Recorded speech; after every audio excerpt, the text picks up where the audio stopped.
Wow. real life. My head looks enormous. What the hell? Yeah. I was going to say you look super zoomed in, Jim. It's an old trick. If you really sit back, the other person, I do that in photos all the time, and they look like they're massive. That must be what it is. Thanks, Richard. Appreciate That's what that. it is. You're welcome, man. It's just the view. Cool. Well, great to have you on, Richard. Yeah. Whereabouts are you in the world at the Nice moment? to see you guys. At the moment, I'm in Treasure Island, Florida, because I've got my most of my Christmas gigs are over here, sort of Florida based. So I'm supposed to be here in the Sunshine State, but it's not very sunny. But this is where I am. Yeah. I can imagine it's slightly sunnier and slightly warmer than what it is here in Yorkshire at the moment. So you have no sympathy whatsoever. Yeah. Based on what you're wearing, I would say that's correct. Exactly. I've got a jumper and a hoodie on. That's how cold it is, and I've got lots of heating on in here. It's ridiculous.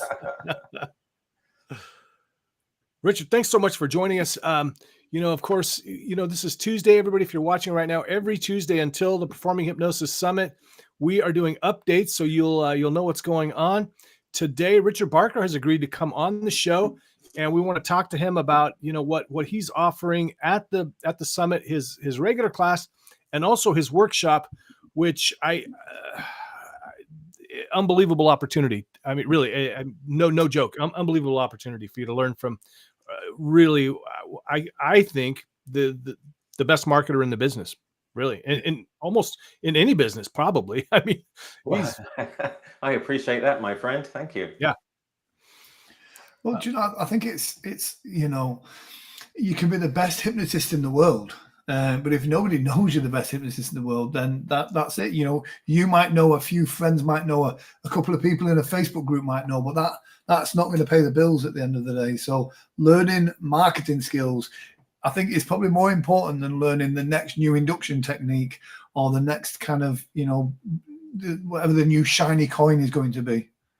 Yeah, I think, and this is just my experience of other sort of conventions I've been at, and I haven't been to any for a few years. I've just been busy, so I'm really excited for the PHS. I think it's going to be awesome. And one thing I see is there's a lot of people sort of learning new protocols and creating new routines and all this stuff, which is good, and comedy writing and all that. But there never used to be much emphasis on marketing and how to actually sell your show and promote your brand and keep it current and active. And I know this because, when you see a lot of people's websites, they haven't been updated in a few years and stuff like that.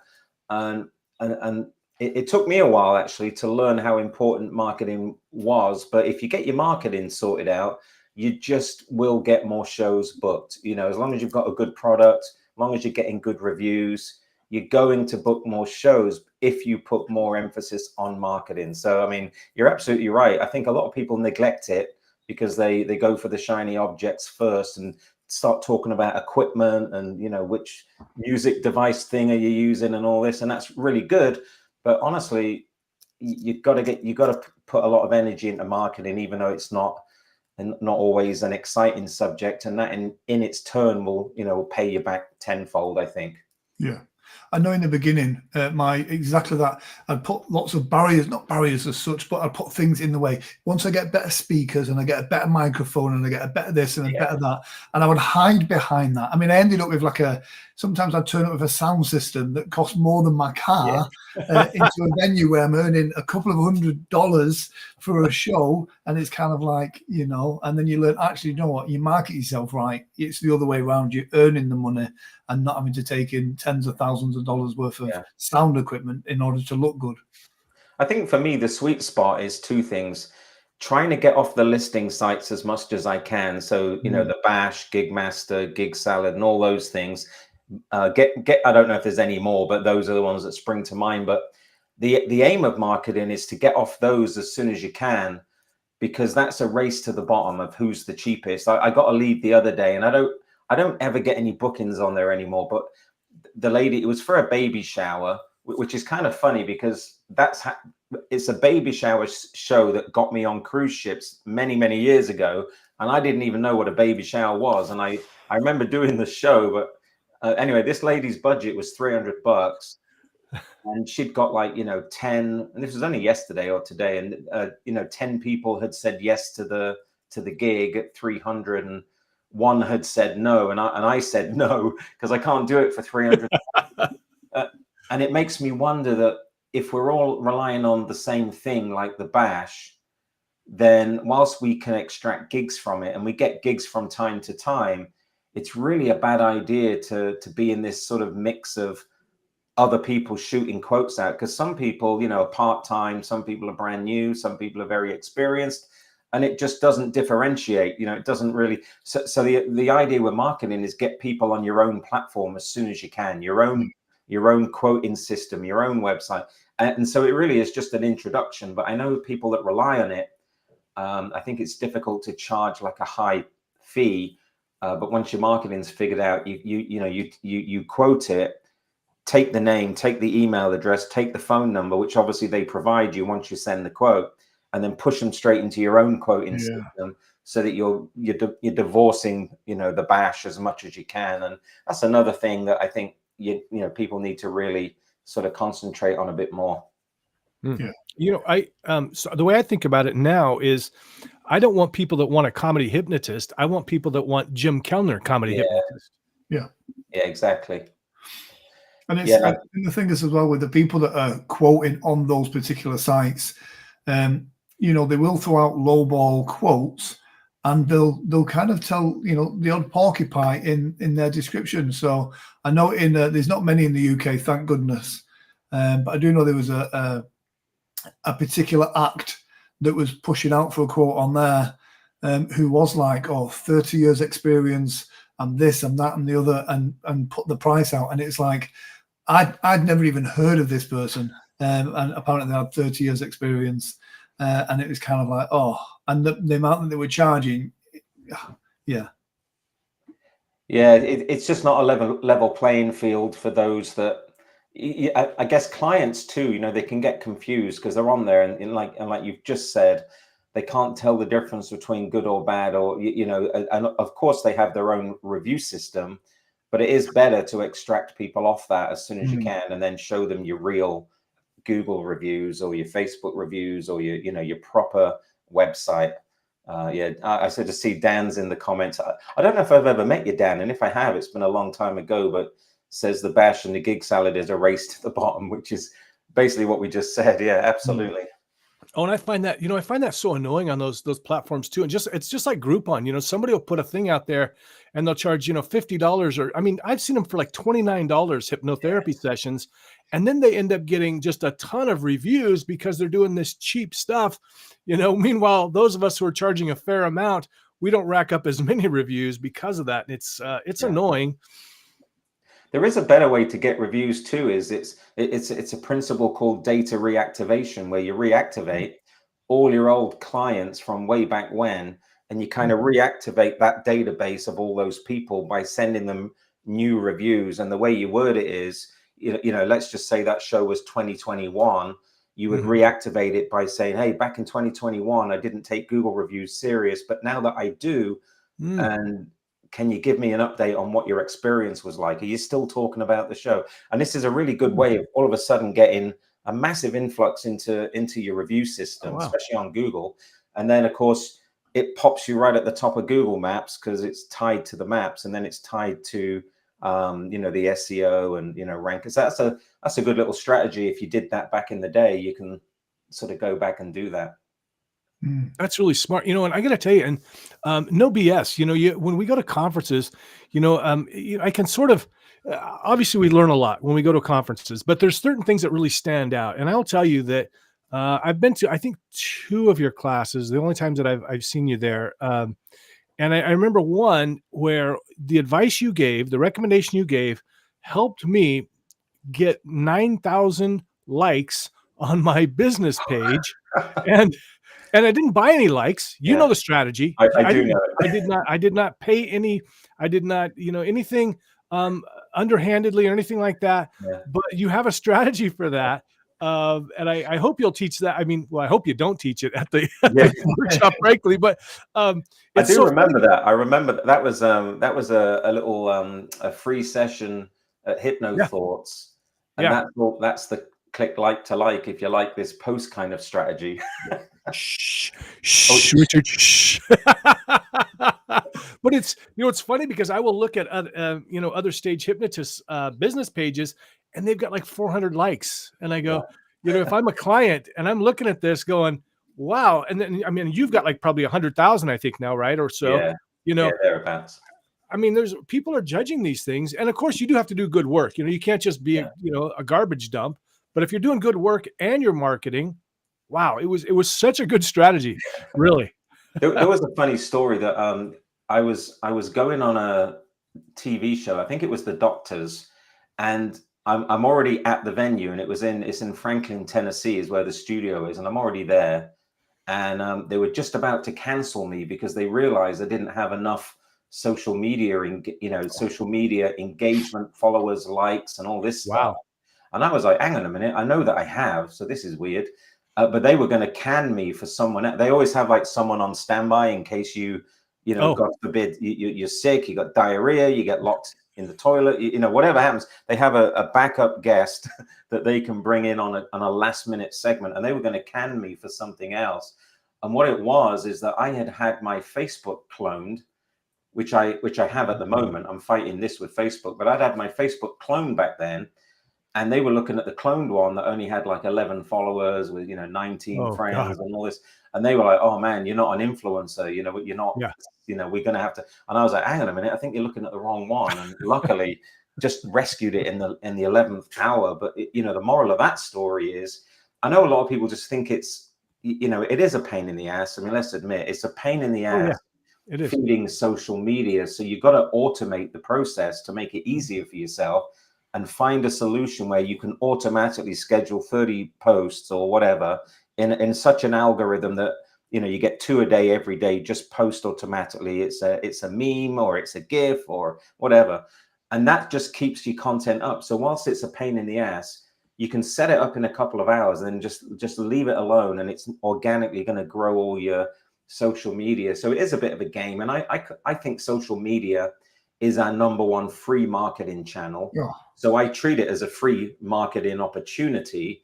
And if you see it like that, and don't use it so much for personal friends and contact, I think that really helps if your mindset changes to it's a marketing channel, and sort of then that way you'll grow it the way you need to. Yeah. It's one of those, I think no matter how much you post, I always have this guilt that I should be posting more. Yeah. Do you know what I mean? And it's like, I think Gary Vee says it like, if you're not posting 5 pieces of content across 3 different platforms every day, Yeah. then what are you doing? And I'm like, but Gary, you've got a team. Right. I stopped doing Facebook lives because I got lazy, and I've always got my phone with me, and it's only a case of pressing bloody record. Yeah. And I Exactly. teach others to do it, and I'm not doing it myself. And I'm like, so I get it. It's a pain in the neck sometimes. Yeah. It's interesting too, what I started to do is I started posting to my YouTube channel every day, Nice. and I'm being rewarded by it. You know what I mean? Yeah. The algorithm rewards you for that. They want you to be doing that, to producing the content. So when you do spend that time, and I know you've got a great platform where you help people to be able to do that more often with Yeah. scheduling and things like, I mean, a whole suite of really awesome stuff. And I do think that so many people, I run into these people, not just hypnotists, but coaches and stuff. Oh, I don't like social media. I'm like, well, that's fine. You don't have to like it, Yeah. I But don't like if the you're a good- IRS, but I got to pay my taxes. Exactly. And I think social media is going to get even more important as well. I mean, Yeah. we talk about like Google and ranking SEO and Google, which is all very important. But, I think it's quite interesting that, being on Google now is going to be very similar, like putting adverts in the yellow pages. Yeah. ChatGPT, I search in ChatGPT more now than what I search on Google. And that's a different way of ranking. So social is a really, really important. There's 2 points on that. The first point that Jim said there is that when you post content on the social media channels, one of the big rewards, apart from the algorithm, of course, is it lowers the cost of your advertising. So at the moment, if you don't advertise on YouTube or Facebook or Instagram and don't see the value of doing all that, when you come to advertise on those channels, because you can really get specific to just a zip code, even in a street. And if you're doing a paid ticket sort of show, you can actually market to just, such a small area that you can sell more tickets. But if you advertise and you're not really posting much, it becomes way more expensive. And if you post a lot, they start to trust you, so that the cost comes down, and that's what they do. And then your second point with ChatGPT and the large language models, it's funny because that is going to replace Google in search, Google search. And if we train it now, if you keep telling ChatGPT that you're the hypnotist, you're the comedy hypnotist, you're the one to go to, and ChatGPT is writing your blogs all about you, your blogs are then going on, your posts are going on your blog, but ChatGPT wrote your blog. ChatGPT stores that information away in its knowledge base because it knows that it wrote it, it posted it, and it's going to go back to it as a reference. So when someone does search in ChatGPT, who are the top 5 comedy stage hypnotists, you'd pop up on that list because it wrote the blog that informed it. So it's a really interesting strategy, and I hope people don't do it because I'm doing it, and I'm sure you are. But I think training these large language models is the future of how people are going to search, and we need to give it knowledge, and the knowledge needs to be skewed towards us because we want to promote ourselves through ChatGPT. You know what I think is, I was going to say, you just reminded me of something you said in one of your classes. And I remember because you share stuff that really you shouldn't share, right? Because it can be hurting you. But I remember what you said one time. Somebody asked you, why do you share all this stuff that really is for your competition? Because you're in a with a bunch of hypnotists. And you said, frankly, no, most of you won't do it. Yeah. I love that. And it's so true. Yeah. I mean, I have, I think you have online classes, don't you? You both do. You have online, courses that you sell, and so do I. And I have one with, a couple of hundred members. And it's interesting. People are going to pay the money, like $297 to come on a course, but I can see their progress. In my admin panel, I can sort of see. And it's not Big Brother. It's just, you just want to see the progression of your students. And a lot of them, they don't take the wrapper off and never go to module 1 and never click on it, but yet they paid their money. And I just can't understand that. And same with marketing. I mean, if you just said you got 9,000 likes by using that strategy, that's huge to do that. And it's free, right? I mean, it's organic, it's free. I think it's just pennies, maybe. It's pennies. It came out to pennies. Yeah, really, pennies. Yeah. In fact, I need to get back on it. I need to, 20, 30,000 at least, because, that's the other thing too. Not just TV shows, but whenever I send something out to like a comedy club, especially, I give them my numbers. These are the numbers I have, because they want to know that you, like you said, you're an influencer, so that you have a voice and you have ears that are listening, eyeballs. Yeah, I do the same. I have they get a one sheet, which is a bit old school, but they get a one sheet, which is just a landing page. And on there, we simply refresh the numbers real quick as to what they all are. And so it really just keeps updating itself. And it is nice for a club owner or someone that's thinking about hiring you to know that, you've got, 105,000 Facebook fans, 30,000 YouTube subscribers, this, and it's just quick snapshots and just quick numbers. And it is a good idea to, to promote that, to edify yourself that you are, worthy of being hired. So. Yeah. Jesse Lewis says, is it an offshore like strategy? You got to sign up. Yeah, you got to be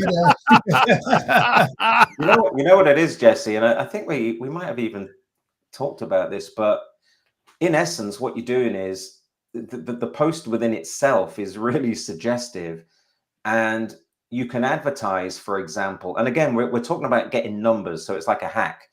And you can advertise. So basically, you exclude America, the top 5. You exclude America, UK, Canada, Australia, New Zealand, and you include India, Africa, like this, because the advertising goes down from, let's say, 13 cent a click, and I'm just making these numbers up.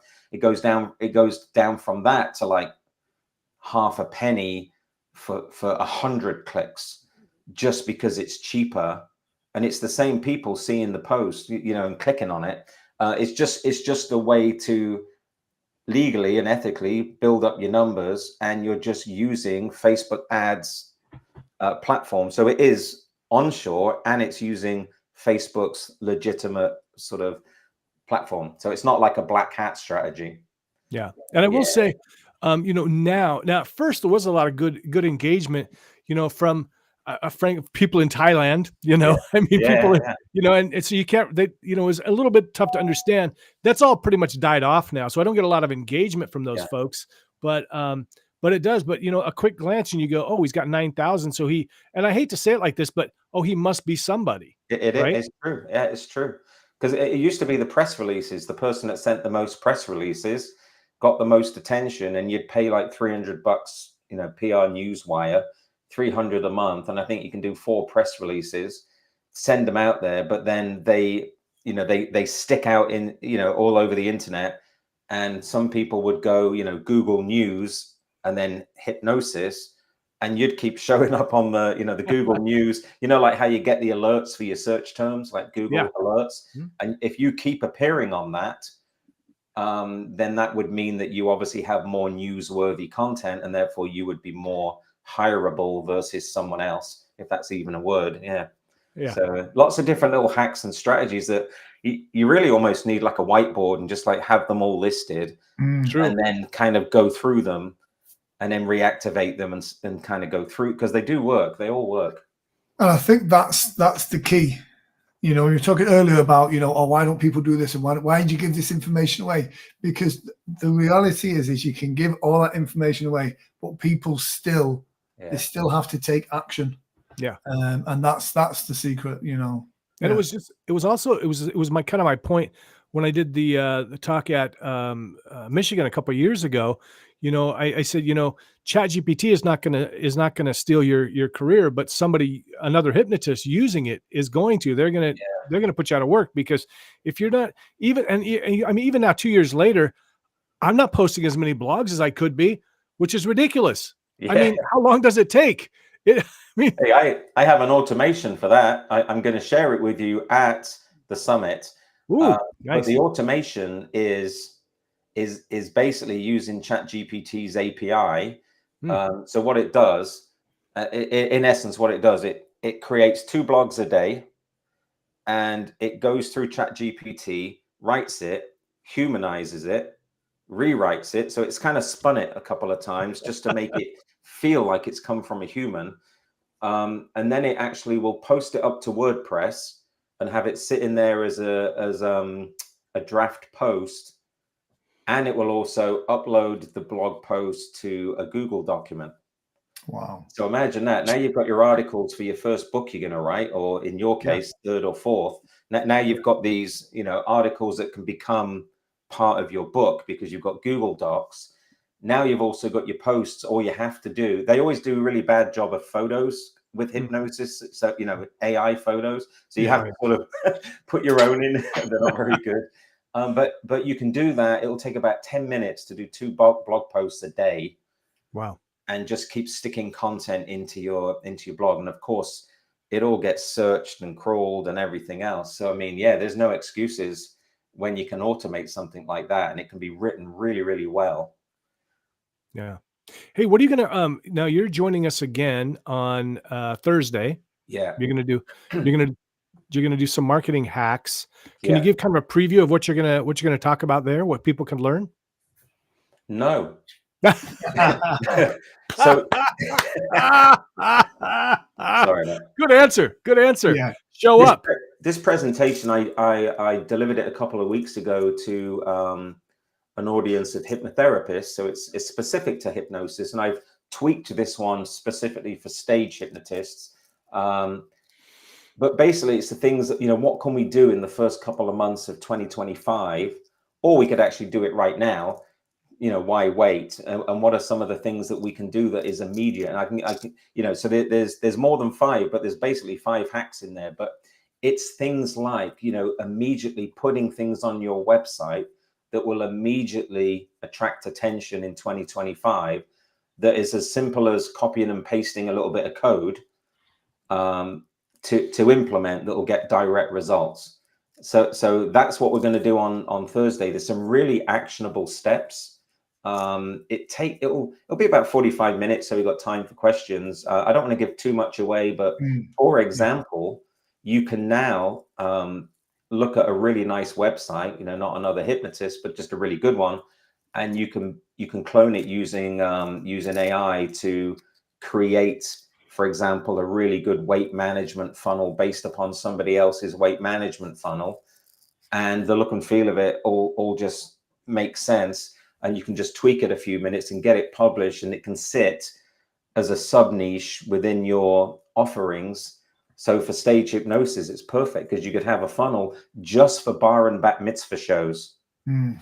These things are big, by the way. I mean, I don't know if there's anyone in New York. I know John Sabone, but the bar and bat mitzvah scene is going nuts again for hypnosis shows. So you would have a specific funnel for that talks the language of bar and bat mitzvahs and how a hypnosis show can really complement the celebration. But these funnels can be done through AI and can take 20 minutes. Wow. Yeah, it's crazy. So we're going to cover some really cool things that you can implement, because I know the biggest pain point is we don't get enough leads. That's number one, isn't it? We don't get enough leads, so we don't get enough shows. Right. And that's the thing that we need to solve next year. So that's going to be on Thursday. What time are we doing that? I think 4 p.m. Pacific, 7 p.m. Eastern. Is that right? Yeah, I think so. Yeah. So it'll be, and we'll be going live right here in the group, in the Performing Hypnosis Summit group. And please take, as you can see, I mean, just from this brief conversation, Richard is giving you away really thousands of dollars worth of information. And I found this every single time he does a talk. He's just giving it away, stuff that is so valuable. So I want you to think about that when you think about possibly signing up for his post-conference workshop. He's got a workshop right after Performing Hypnosis Summit, a couple days after. It's in between us and ICBCH. So if you're staying over for ICBCH, or if you're coming early, or you want to stay late, for an incredibly low price, you're going to learn from really, as you can see, he's a master of marketing. And Richard, I got to tell you, I don't know how you keep up with all the newest stuff, because now you're blowing my mind with this ChatGPT API, with the blogs and blowing my mind. So on the workshop, what I've learned over the years is that it's really hard to teach marketing online, because someone's sitting at home with their Rice Krispies, watching the presentation, eating their ice cream, the dog's barking. I was actually on a Zoom presentation call the other day, and there was a lady like stroking the back of a cat's butt. And I just couldn't help. I was doing what? I couldn't believe it. I was like, oh, this is bad. I mean, this looks like this cat's being violated, but it's enjoying it. It was just bad. But in essence, what I've learned is that you can get so much more out of a live experience, which is why what you guys are putting on is awesome. You can get so much more out of a marketing 2-day workshop where, step 1 is open up the lid of your laptop, or step 2, before you get there, go to Best Buy, get a laptop, right. And when we all sit in this huddle, because it's limited, we can't have like loads of people in marketing seminars and workshops. It just doesn't work. You got to have a small number where we open up the laptops and we all do this point and click, drag and drop. And we've now all built our own brand funnels, newsletters, automations, follow-up campaigns, newsletter sequences, email variants. We've done all this together because I know that just online, you're not going to do it. You're not going to go onto an online platform and implement. And like you said earlier on, Grant, the biggest thing is action takers and implementation. Because you can have a $1 million idea, but without the implementation and the action, it's only worth $5. Yeah. Not even that, And so the good thing with the 2-day workshops and what Scott McFall's doing and other people that are doing these 2 or 3 day events is that you can actually show up, turn your phone off, immerse yourself in the process. And like on marketing workshops, we always make sure that there's like 30 plus reviews streaming into your business. And, you know, because obviously reviews, everybody online makes a decision based upon reviews that they read. So you've got to have current reviews because that's the way people book your show. Well, if you don't have those current reviews, we're going to get them on the workshop. So you have them. If you don't have the video, we're going to get the video. So you can do these things live that you cannot do typically just online talking like this. Another massive opportunity that we have now is we can actually take video and translate it into any language. So on YouTube, if you've got a promotional video, the whole thing can now be it's still your voice, but the whole thing can be translated in Spanish or German or French. This is on the cusp of being massive because that now opens up the door to teaching hypnosis or working with hypnotherapy clients or promoting your sizzle reel to other countries. And then you might ask, well, can you do shows in other languages? Yes, I do shows every year in Germany. And my German is limited to zwei Bier bitte, you know. But with a good interpreter, you've now opened up the world to other markets. And so if you know these marketing strategies that you can get on a 2-day workshop, you can open up the door to so many other opportunities because now you just need an interpreter and you need to train the interpreter, and now your show can go global and just open up the door to other possibilities. And that's the kind of thing we're going to do on the post-convention workshop that really we couldn't do on something like this. Nice. Very cool. It is an incredible opportunity. And I'm excited for it. So it sounds like if I'm hearing you right, this would be a perfect opportunity for hypnotherapists as well. Yeah, I mean, not only that, I know a lot of comedy hypnotists have other brands and other businesses, printing and all kinds of stuff. DJ, DJs and things, and anything you're promoting and anything you're making an offer for sale online, you can benefit from this workshop because the strategies are universal.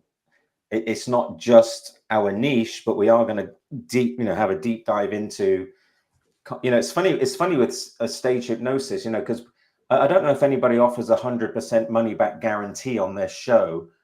We sort of don't really do that, Can you imagine that you go and do a show and you offer 100% money back guarantee of satisfaction, and then someone only has to say, well, you've got 20 volunteers, but only 5 got hypnotized, so we want 50% back, right? Because someone somewhere is going to work this out, and because we don't offer these 100% money back guarantees that our shows are going to be 100% successful, we have to use other strategies to attract their business, because otherwise, I think if we use that, our business would be even bigger. But we're unable to, because with the best will in the world, you show up one day for a show, and all of a sudden 80% of the people never showed up because something happened on the highway, or you're stuck, so we have to think about other things that we can do that can create our opportunities, and marketing is one of them. It's not just that, it's like you said, it's a skill set that it doesn't matter what you do in life. Once you understand these fundamentals and these tricks and these hacks and all of this stuff, let's say you want to retire from stage hypnosis and make pottery in your shed, this stuff is going to help you do that as well. So like sales and marketing are like skills that they should teach in schools, but unfortunately they don't. Absolutely agreed. Cool. Well, I'm really excited. I'm excited for Thursday. And I'm excited for the group thing as well. So I'm excited. I think on Thursday as well, it's like I think you guys are gonna do a replay, right, on that. Sure. And it's never the same, because you have an opportunity here like Jesse did, and Paulette is in the house, and where you can ask specific questions live, and then we have an opportunity to really quickly go one-on-one with someone and sort of really, and so it's always good in person if you can show up, because on replays, I don't know when most people watch their replays, but the momentum has gone. It's not it's not as good as this is live and in the moment. And if you have a question, put it in the comments, and it might be something about Facebook ads or click to like kind of strategies and all this. So if you're able to, I think Thursday 7 Eastern is definitely worth showing up for. It's a bit late for you, Grant, right? I mean, what's that, midnight? I'm used to it. So you know, Jim has given me many a sleepless night. I've got to tell you something funny. So, you know, because I was in London the last couple of months, I booked a lot of appointments, like online appointments with clients, and I forgot to set my calendar back to Eastern. You know, so it's set on London time. So all my appointments were hitting at like 5 a.m. Oh. You know, one of them was 4:30 the other day. So all my appointment, you know, the good news is by like 11 a.m. all my appointments were done. But I had to get my ass out of bed at like 3 a.m. just to. So I feel your pain. I'm like, oh. Yeah. Right on. All right. So please, everybody show up on Thursday. You know, you're going to want to do this. And plus, you know, like, you know, if anybody's like me, I've got about 1,000 saved things in my on my Facebook of replays and stuff that I want to go back to and listen to. And I'm telling you guys, this is no BS. I have learned so much just from taking his classes and watching his work and following him in the Facebook groups and stuff. Show up on Thursday. If nothing else, it's completely free. He's giving you a ton of information that's going to be helpful to your business. And if you're worried, you're not going to, you know, some people are worried that they're allergic to spending money, you know, but marketing's not free, or this is on Thursday, but you do have to, you know, there's no other business I know where we can get trained pretty inexpensively, you know. Right. I think, Grant, you said back in the day you did the Jerry Valley, rest in peace, seminar, and so did I, you know, way back when. And I only remember spending, I think it was, I don't know, $500 or something like that on a really good class with Mike DeShalit and you know, all these people, and then other than buying business cards, it took me a while to sort of get my wallet out again. I already had sound system, you know, and I thought it was good enough, you know, and I don't know. And then the penny drops that actually, like any other business owner, you do need to buy the tools. You do need to get your education and your resources, and you need to keep putting that money, you know, into training. And I know that you guys do that through all the conventions you go to. You know, you're reinvesting in gaining knowledge and networking, and I think that is important, an important thing to do. But you do have to take some of your money and reinvest it in things like that. Otherwise, you can't scale. You can't grow your business. Yeah. It's not like it makes the business easier. If I was a mechanic, you know, just knowing how to change a tire is not enough. Do you know what I mean? I want the right tools, and once they're good enough, then I want the better spanners, and I want the better tools, and I want the things that make it easier, so I'm not getting my hands dirty. You know, but as you said, a lot of people come into this industry and they do just enough to get paid and kind of float there a little bit. But you know, once you start investing more, then you do better work. So even just, you know, I know you guys, I'm sure you do it, but even just a coach for a month or a couple of months, or a mentorship, or just something where somebody can critically look at your brand and look at it and go, what are all these horrific banners doing everywhere? you know, on your stage with all these sort of different weird things like monkeys and props and all this, that, and the other.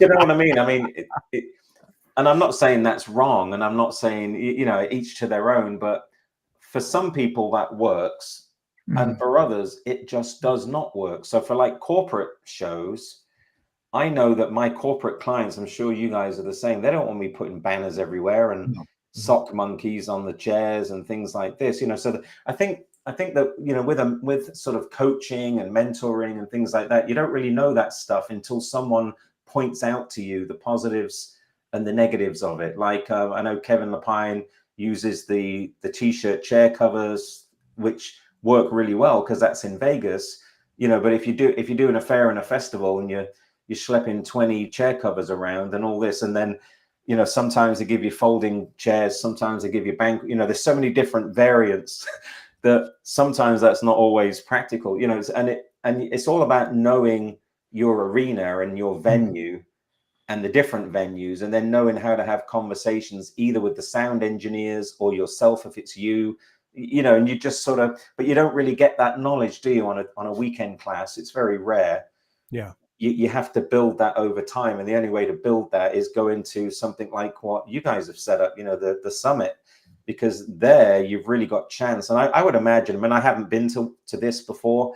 I did one online presentation a couple of years ago, but I'm sure that a lot of networking gets done at lunch and dinners and things, and a lot of questions get asked sort of out, and that's really how you get so much benefit out of networking by showing up in person, if to events like what you have going on in Vegas in January. It's worth paying the ticket for the airfare, for the price of the convention, and then choosing your pre and post workshop. And yeah, you might have to stay an extra couple of days in Vegas, and I don't know what the hotel costs. So cheap. Yeah, going to say it can't be like really it's $100 a day, even with the service fee. I mean, it's $100. So what I am, I'm always a last minute person. I'll book it, but I'll wait, because I'll make sure that, depending on the schedule, I might route to a show real quick and then bounce back or something. But because we're in show business, but I'm sure it can't be, for what you get out of it, it cannot be expensive. I mean, the risk versus reward, the reward is immense. So it's definitely worth going to in person. I mean, really, for what somebody would pay to go to the summit, pay for their hotel room, take a pre and a post, and yours. I mean, a corporate gig would cover the whole thing. And if you get one corporate gig out of this, it would completely pay for the whole trip. Yeah, there's something like 6,000 colleges in America, and there's something like a couple of thousand fairgrounds. And even if you get one connection with one hypnotist that gets you in a 10-day fair or a 5-day festival, I mean, you can get at least 1,400 to 1,600 a day every day. And if you get that connection in Vegas by sitting shoulder to shoulder with someone that's worked in the fair industry for the last 15 years, and somehow you get an opportunity to cover gigs for, because there's so much overlap and there's so much opportunity, because in the summer a lot of these gigs are all in the same month, July and August, that you would never know that if you were sitting at home, and you would never get those introductions, as it were. How much is the summit? What is the price? Right now it's $247 in person. Yeah, so it's super 3 days. super affordable. Yeah, super affordable. When you think we're all desperate for content for our social media, you think if you've got a booker that's on your social media and they're looking about, maybe should I get this guy or this guy? I'm thinking about doing this, and they're following you, but then they're seeing you in Vegas and they're seeing you networking and going to the shows and doing this stuff. It elevates your kind of public perception of that as well. So even without the connections, it's kind of you're creating content, you're building those connections, you're raising your authority, and you're making friends with people. So if I'm recommending a show to somebody, I want to be damn sure that person I'm recommending that show to is a good person and going to do a good job. So. Exactly. And I think it's a safe environment, right? That if somebody turns up to the summit and they're brand new and they don't have any promo, we can acquire some while we're in Vegas. We can start to get some content for them. I'm trying to get, and I always joke about like John Steele. John Steele loves me because I've always said from the beginning, he's the guy that takes my pictures, and he does a great job of what he does. Yeah. And for years, I have never told anybody who he is, because I don't want any other hypnotist having John do his pictures. But I'm trying to convince John to come out there for exactly that, to kind of take some pictures. And if you can't get good pictures in Vegas, then there used to be a I don't know if there still is, but there was a really nice clothing shop inside the Miracle Mile it's perfect for hypnosis show stuff. I don't know if it's still there. Stitches, yes, it's still there. It's an amazing tailors. There's some great jackets. Yeah, so you got to go there with a few extra coins, on the understanding that, hey, this is a good opportunity to update your wardrobe for the next year's worth of shows you're about to do. Yeah. Potentially. You made a good point earlier, Richard, about sitting shoulder to shoulder and getting the insider information, because when I started, I'll be like, for a long time, I was charging for hypnosis shows like what comedy headliners get for doing a bar gig, for instance. I'm talking, I thought $200 or $300 was great because I had been a feature comic, had got $100 a show. So I was like, wow. And when you start actually hanging out and going, what? I could be getting that much?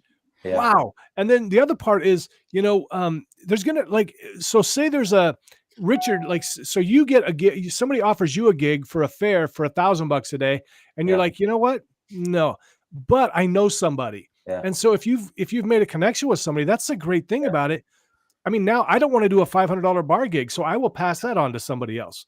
It just happened. It just happened yesterday. Sorry to interrupt. Yeah, no. I had a fare approach me, and so I changed my day rate. I do 1,400 a day at a fair for 2 shows a day, depending on the length of the fair and depending on the circumstances. So I just booked the Eastern Idaho State Fair. The Idaho State Fair is absolutely massive, and they never even blinked at 1,600 a day, and that's a lot for a fair. That's a good number when some others charge considerably less. And then another fair came along in Colorado and offered me a 5-day run. So the only way I could do this is refer it to somebody that I know. In other words, somebody that I've already met at a convention, which is to your point, or pass it off to one of my more recent students that I did training in the summer in July, and we had 6 or 8 people show up.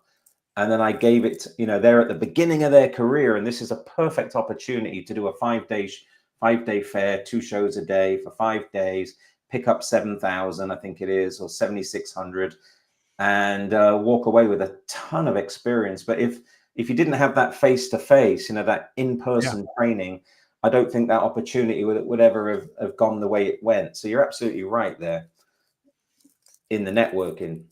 Yeah, so important. So important. And, I mean, while, the online Zoom is fantastic, and we do have a little room, we have a lobby and people can make connections, but it just isn't the same. It really isn't the same as when you're there in person. I'm just trying to pick up Jonathan's comment. I'm not understanding the first one. Great training. I did his online, so much value of the, I think that's, Jonathan did my online training, which is great. Cool. All the best on Zoom. I don't understand that little bit. Yeah, me neither. What that means. Yeah. All the best on Zoom dollars. I don't know if that means doing shows for dollars. I tried to do hypnosis shows on Zoom. I failed miserably. I watched somebody do one, and it was hard to watch. Not yours, but somebody's, and it was really tough. And I said, nope, I'll never do it. Well, mine was bad because I had. Oh yeah. So Jonathan, thanks very much, buddy. Jonathan. Not Jonathan, should I say? I did a show online just because I wanted some coins, and it's like 5 pages of, and I don't really use Zoom, so it's 5 pages of like people, and I remember this lady, she was saying, Felipe has fallen off his chair in the office, and this just chair was just like this, and what are you going to do about it? And I'm like, I have no idea, because he lives in Puerto Rico, and at this point I'm like, this is not good. This is my last online show. Not a good idea. So cool. Richard, thanks so much for coming on. I can't wait to see you on Thursday, and can't wait to see you in January. Great opportunity, guys. Seriously, this is no joke. This is such a great opportunity. You could easily take either Scott's, his 4-day plan. You got Sean Michael Andrews, you got John Cerbone. So you could totally take those pre and post, and then still do Richard's post. And I mean, you'll spend a couple $1,000 if you do all that. But again, like Richard's talking about, you do one fair that's paid for, and then some. Plus, you got a bunch of video. You do one corporate show. You do one school. The opportunity is just so powerful there, guys. Really. Yeah. I think it's funny when people, especially newer people into the industry.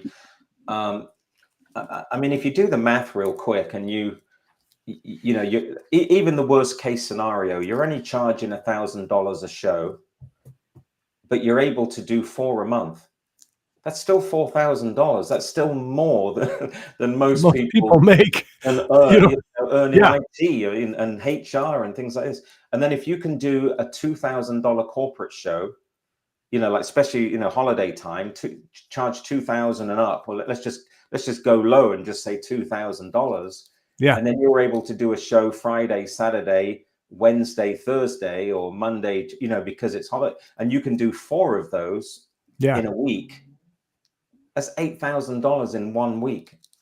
It's insane. And then if you're getting hired on a New Year's Eve show, and you can charge, you know, 5,000 or 7,500. Yeah. I just find this so lucrative that there shouldn't be a barrier to investing in yourself, because there's so much money to be had. Like, you know, even at the lowest level, $1,000 a show for a grad show. Yeah. But you can do 4 of those in a week, or you can do sometimes 2 or 3 in one night. Right. And you can crank them out, and very quickly you can have a $25,000 week, month, you know, without any difficulty, you know, because the demand is so high, if your visibility is aligned to the demand. So yeah. And I think if your mindset is of the thing of you don't think you can charge that much, or you don't think you can do that and you can do that, this is where that mindset will change. Yeah, exactly. Yeah. Then you go like, oh, I can be one of those guys that charges that. Yeah. So yeah, absolutely. Well, especially when you've got the professional training, when you think to yourself, well, I actually trained with Richard Barker, so yeah, I can charge that. And you made a good point earlier. And really the way I think it was, the barrier of entry is so low. yeah, If you want to even open a coffee, just a coffee stand or something, you know, you would have to invest in that. And for a lot of people, you know, when I first started too, I didn't even buy a sound system. I was doing comedy clubs and bars. I mean, I literally bought nothing. I didn't have to invest anything. And so it's not a bad thing to invest in your business, people. It's kind of funny that we don't want to invest the money when every other business you have to invest money. yeah. My first microphone was $300. It was one of those cheap Shure SM58s. Yeah. And then it was a sound guy that says you need to get an EV. You know, you need to get this RE900 EV, but it's $1,000 and it's made of metal, so it's super heavy. And I remember going, God, why would I want a metal microphone that's really heavy and costs $1,000? And the reason is I've had this microphone for 18 years and it's never failed me. Whereas my Shure SM58, I'd get feedback as soon as I turned towards a speaker, it would just go off. And so things like that. I mean, you know, get the best microphone you can, because it's just the tool of your trade. Get the best marketing in place that you can. Look the part on stage. I know you guys do. You know, don't walk on stage with just a polo shirt on, unless, of course, you're at a fairground and you've got 38 shows and it's 100 degrees and you're in the middle of the desert and it's 11 a.m. and everybody else is all like wearing shorts. And, you know, unless the environment dictates, you always want to look one step better than your audience, you know. So of course then you have to pay a little bit of money to get some nice stuff. But just little things like that, like I use for my sound music playing system an Audio Ape. I think it's like $1,000. It's expensive for what it does, but that's another thing that has never failed me. And I take it with me and I just plug it straight into the house sound on a cruise ship and it'll work like a charm, you know. But it's expensive, but it's worth investing in things like that, as well as marketing and education. So yeah, you got to pony up the money to get the results, for sure. 100%. Yeah. Well, thanks everybody for watching. I hope you got, you know, Richard dropped a few tips for you already. Join us on Thursday. Really, you're going to get some great stuff. Again, Richard, thank you so much for joining us today. You're very welcome. Yeah, and I look forward to seeing you all on Thursday. Cool. Cheers, guys. Cheers.